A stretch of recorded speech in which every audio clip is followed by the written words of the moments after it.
Last week I spoke about going on a journey here at St. Christopher. We looked at the call story of Isaiah and the disciples and St. Christopher, who experienced the aspect of journey that we are called to go on together. And I held back one example that I wanted to use last week to illustrate journey that I saved for this week. I'm going to share it with you this morning.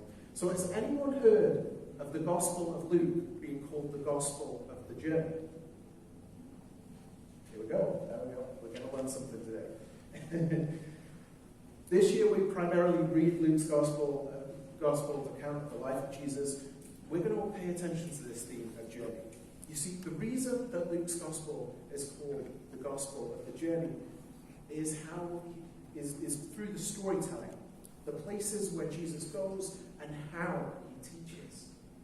So the two Gospels that share the most material, if you know your Gospels well, are the Gospels of Matthew and Luke.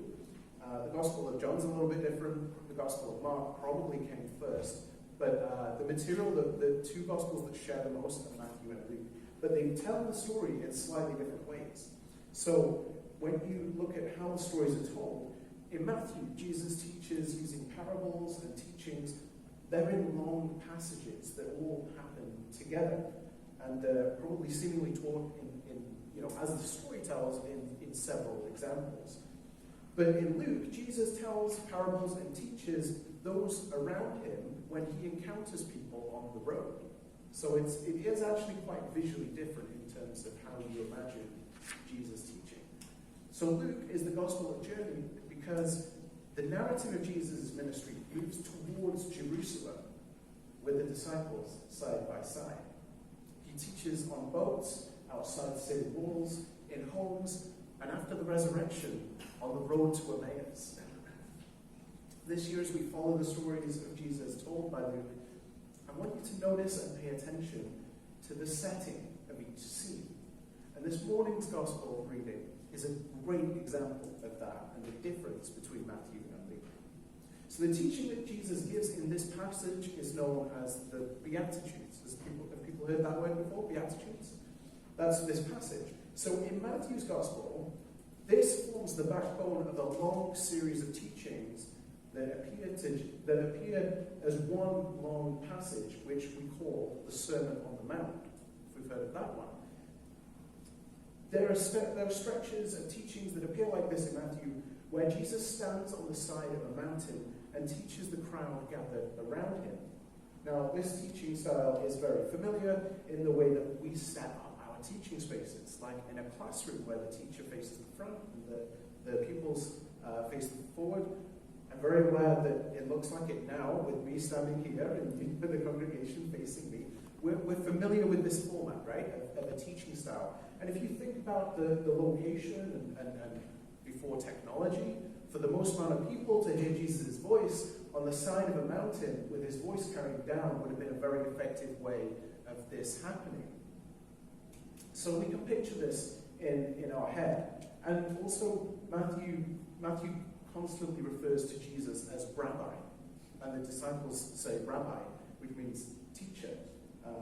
So if you compare this setting that Matthew has, and we have it in our heads as we think about the one that we're going to look at with Luke this morning, let us think about how this passage begins. So Luke's passage begins, it says, he came down and stood among them on a level place. That's very different, right? So we don't know for sure whether the Gospels knew each other, like each other's account or not, but it certainly sounds like Luke may be trying to make a point, right? So he came down and stood with them on a level place, with a great crowd of disciples and a great multitude of people from all of Judea, Jerusalem, and the coast of Tyre and Sidon. The gathering of the multitude is specific in naming the places here because of what and who they represent. So we have the rural class of Judea, we have the urban class of the establishment from Jerusalem, and we have the more cosmopolitan merchant class from the trading port cities of Tyre and Sidon. They were, as the passage says, coming to be healed, interested in the person of Jesus, whose notoriety and mystique is growing in the region. Then Jesus looked up at his disciples. And then we hear the Beatitudes. Blessed are the poor, blessed are the hungry, blessed are those who weep, and blessed are those who are hated. There's a lot to make of Jesus' teaching style and the differences between Matthew and Luke, not talking down, but clearly speaking to people on their level when referring to the poor and the hungry and the oppressed is visually and symbolically important here. At the early stage of Jesus' ministry, he sets his stall out early, speaking boldly to power, showing that God sides with those who are forgotten, who are underappreciated or undervalued.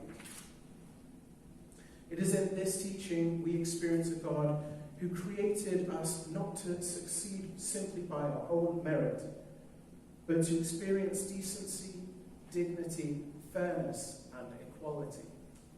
We live in a world that leaves people behind.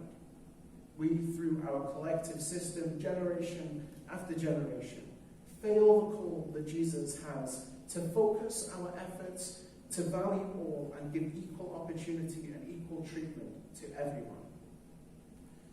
The humility that Jesus takes is our example to learn from. Our God, who could be or do anything in any age, came and stood among all peoples, displaying solidarity and showing us how to live through generous action and sacrifice. The Beatitudes are famous because they are not easy to listen to. They are controversial and they are provocative. To all people in all places and time, we are called to put aside our own prosperity for the sake of a just world. And that's not an easy call to follow. It's not an easy journey to walk, but it is one that we are taught. So what does it mean to go on a journey as a collective people? What does it mean to go on a journey at St. Christopher? Well, if we are to take the Beatitudes seriously, it means leaving no one behind. It means standing for the least, the broken, and the vulnerable. It means using the gifts that we have, the resources that we have, to be something more together than we are on our own.